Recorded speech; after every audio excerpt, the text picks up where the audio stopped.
Hello, my name is Kevin Lillie, and I am a sixth grade physical education and health education teacher at King Philip Middle School. I work with Mike Flaherty, who's also phys ed and health for sixth grade.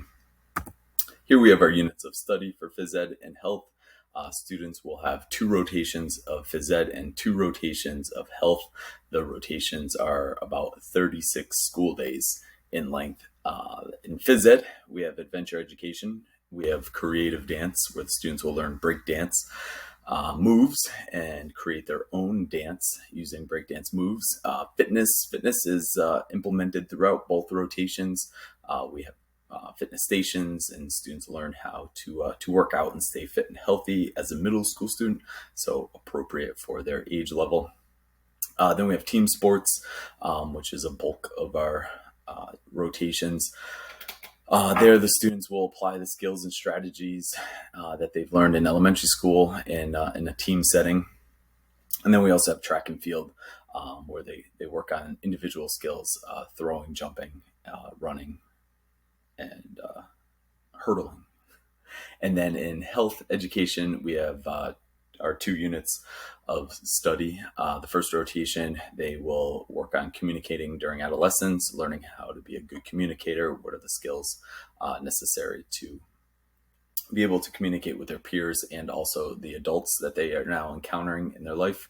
And then we are also managing emergencies. How can I prevent emergencies? What can I do as a 6th grader to help someone in need?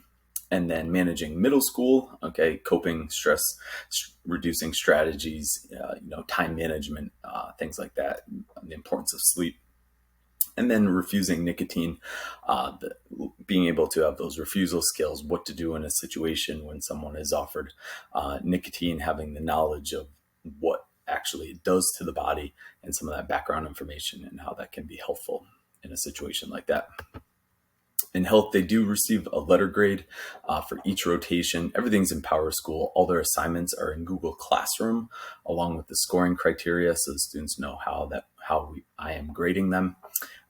Any missing work, they need to turn that in, and they won't get a penalty for it. We just want them to learn as much as they can. We have some photos here of health in action, some first aid. Obviously, before COVID, no one has a mask on. Phys ed, now we do a daily grade in phys ed, 10 points each day. The students this is common across the middle schools and high school. And then those are based on standards 4 and 5 from our national standards, and then standards 1 through 3 are assessed in each unit. There will be either a concept, a strategies, a movement, motor skill, something will be looked at within each unit, and the students will know that ahead of time, and they'll be assessed on how they are performing in that unit. We typically pre-test them so they know where they're at and they know how to improve. Some more photos of phys ed in action here. With phys ed, common question during open house is changing policy. Right now, the students, if they can move in the clothes they are in, we are happy with that, and they just need the appropriate footwear. We do have bathrooms right next to the gymnasium where the students can change if they wish. Right now, we don't have access to the locker room, but they can change if they need to or want to. That is a choice. Here's my contact information, phone number, email, Instagram. If you have any questions, you can always call me and leave a message and I can get back to you, or you could always email me.